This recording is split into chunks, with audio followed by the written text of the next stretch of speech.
ஒன்று முடிச்சு episode number 474. மாஸ்டருக்கு கீழே உட்காந்து கல்யாணமும் நந்தினியும் உட்காந்து புலம்பிட்டு இருக்காங்க. இது வந்து சுந்தரவழி பார்த்தாங்கன்னா அவ்வளோதான், என்ன நடக்கும்னு தெரியலையே அப்படின்னு நான் பேசிகிட்டே இருக்கும்போது அங்கேருந்து நடந்து வராங்க. வா எஸ்கேப் ஆகலான்னு 2 பேரும் ஓடி போயிடுறாங்க. சுந்தரவழி அதை பார்த்தோட செம்ம டென்ஷன் ஆகி அப்படியே ரொம்ப டென்ஷனில் என்ன இவன் இப்படிலாம் ஏன் பண்ணி வச்சுருக்கான் அப்படின்ட்டு டென்ஷனில் கத்திட்டு இருக்காங்க. கரெக்டாக சூர்யா வந்துடுறாரு. சூர்யா வந்தோடனே சூர்யா சொல்கிறாரு, எப்படி நல்லா இருக்கா அப்பா, நீ வந்து பொறுப்பாக நின்று நடத்த சொன்னீங்களா, எப்படி பொறுப்பாக நடத்திருக்கான் பார்த்தியா அப்படின்ட்டு ரொம்ப டென்ஷன் பண்ணுற மாதிரியே பண்ணிகிட்ருக்காரு. பொறுப்பாக நடத்துறது இல்லைடா, என்னை வந்து நீ கோவப்படுத்துறதுக்குன்னு பண்ணுறது. உனக்கு ஃபுல்லாக திமுரு இருக்குது, உனக்கு உடம்பு ஃபுல்லாக திமுறாக இருக்குது, ரொம்ப ஓவராக கொழுப்பு அப்படி இப்படின்ட்டு சொல்கிறாங்க. அதுக்கு சூர்யா சாரும் என்ன சொல்கிறாருன்னா வந்துட்டு, அங்கே ஓடுற ரத்த தானம்மா இங்கேயும் ஓடும், அதே இதுதான், அதை விட கொஞ்சம் கூடவாகவே இருக்குது, வேறு ஒன்றும் கிடையாது அப்படின்னு டென்ஷன் பண்ணி விட்டுட்டு போயிடுறாரு.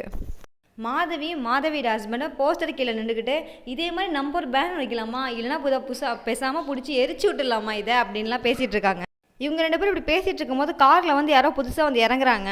அதை பார்த்துட்டு இது யார், அது புதுசாக வந்து யாரோ இறங்குறாங்க அப்படின்ட்டு பார்த்தா நம்மள்ற பரமேஸ்வரி வந்து இறங்குறாங்க. இறங்கினதோட இவளுக்கு செம்ம டென்ஷனாக போயிடுச்சு. இவ எங்கங்க இங்கே வந்தா, இருக்கிற பிரச்சனையெல்லாம் போதாதுன்னு இவ வேறையா அப்படின்ட்டு உடனே அவள்கிட்ட போயிட்டு, நீ எதுக்கு வந்த, உனக்கு வெக்கமா இல்லையா, சூடு சொன்ன இல்லையா, உன்னை யாரை இன்வைட் பண்ணா, வெக்கமே இல்லாமல் எப்படி நீ கிளம்பி வர, உன்னை பார்த்தாலே தான் எரிச்சலாக இருக்குல்ல, எதுக்கு நீ வந்த அப்படி இப்படின்னு கத்துறதோட, நீ சொன்னாலும் சொராக்காட்டியே நான் வருவோம்மா, ஏன்னா வந்து நம்ம குடும்பமா அப்படி இப்படின்னு பேசுகிறா. நீலாம் எங்களுக்கு குடும்பமே கிடையாது, உங்களை கூப்பிடவே இல்லை அப்படி இப்படின்னு செம்ம டென்ஷனாகி பேசி முடிச்சுட்டு, இவள்கிட்ட பேசிக்கிட்டே இருந்தால் வேஸ்ட்டு, நம்ம போய் அம்மாட்ட சொல்லுவோன்ட்டு உடனே அம்மாட்ட சொல்கிறதுக்காண்டி இவ போயிடுறா.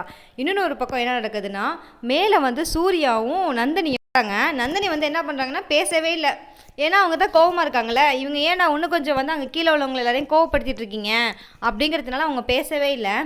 உடனே சூர்யா சருக்கு ஆனால் செம்ம ஜாலியாக இருக்குது, கீழே எல்லாரையும் கட் அவுட் வச்சதில் எல்லாரையும் கோவப்பட்டாங்க அப்படின்ட்டு அவங்களுக்கு ரொம்ப சந்தோஷமாக தாங்கலை, இங்கே வந்து குதிச்சுக்கிட்டு ரொம்ப சந்தோஷமாக இருக்காங்க. ஆனால் நந்தினி வந்து அமைதியாக இருக்காங்க, பேசவே இல்லை. உடனே நந்தினிட்ட வந்து, ஏன் பேசாமல் இருக்க, பார்த்தியா நான் வந்து அக்கறையாக பொறுப்பாக தானே பண்ணேன், ஏன் வந்து இதுக்கு நீ பேசாமல் இருக்க அப்படின்லாம் கேட்குறாங்க. நந்தினி சொல்கிறாங்க, நான் ஒன்றும் இதுக்கு பேசாமல் இல்லை, நீங்கள் ஏற்கனவே குடிச்சிட்டு வந்தீங்கல்ல அதுக்கு தான் நான் பேசாமல் இருக்கேன் அப்படின்னு சொல்லிட்டு அவங்கள்ட்ட சொல்கிற மாதிரி ஆனால் கருப்பன்ட்ட தான் சொல்கிறாங்க. சரி இனிமேல் நான் பண்ணவே மாட்டேன் ப்ராமிஸ் அப்படின்னு சொல்கிறாங்க. உங்கள் ப்ராமிஸ்லாம் நீங்களே வச்சிங்க, நீங்கள் எத்தனையோ வாட்டி என்கிட்ட ப்ராமிஸ் பண்ணிட்டீங்க, இதுக்கு மேலே இந்த ப்ராமிஸ்லாம் என்னால் நம்ப முடியாது அப்படின்ட்டு சொல்கிறாங்க.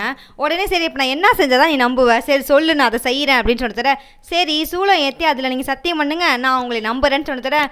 சரி சத்தியம் பண்ணுறேன் அப்படின்னு சொல்லிட்டு, அதெல்லாம் வேண்டாமே, சரி நான் சும்மாவே சத்தியம் பண்ணிக்கிறேனே அப்படின்னு சொல்லி முடிச்சிடுறாங்க. நந்தினிட்ட சொல்கிறாங்க, சரி நான் வந்து நீ சொல்கிறத நான் செய்கிறேன், ஆனால் நான் சொல்கிறத ஒன்று செய்யணும் நீ அப்படின்னு சொல்கிறாங்க. சரி என்ன செய்யணும் சொல்லுங்கள் அப்படின்னு சொன்ன தரேன். என்னை வந்து நீ இனிமேல் அத்தாண்டு மட்டும்தான் கூப்பிடணும், இந்த சாறு மோர்லாம் இனிமேல் கூப்பிடவே கூடாது, இதோட இந்த நிப்பாட்டிக்கோ அப்படின்ட்டு சொல்கிறாங்க.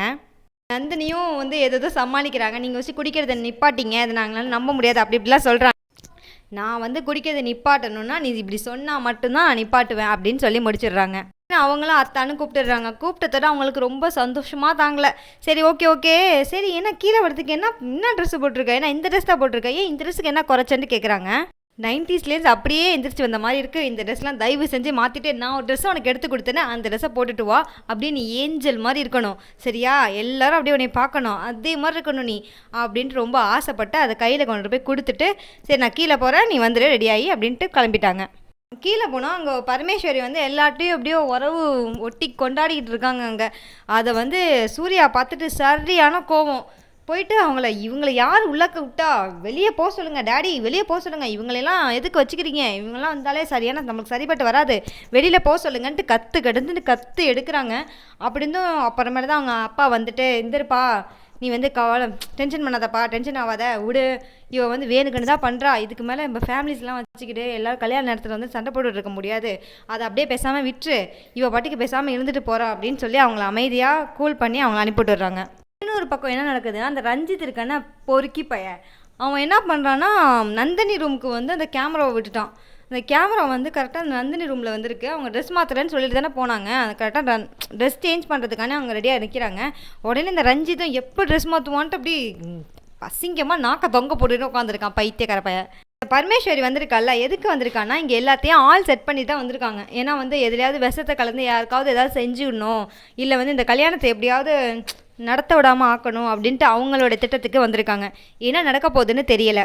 இந்த எபிசோட் முடியுது. நெக்ஸ்ட் எபிசோட முன்னாடியே தெரிஞ்சுக்கிறதுக்கு மறக்காமல் இந்த சேனலை சப்ஸ்கிரைப் பண்ணிவிடுங்க, அப்படியே ஒரு லைக்கும் பண்ணிவிடுங்க.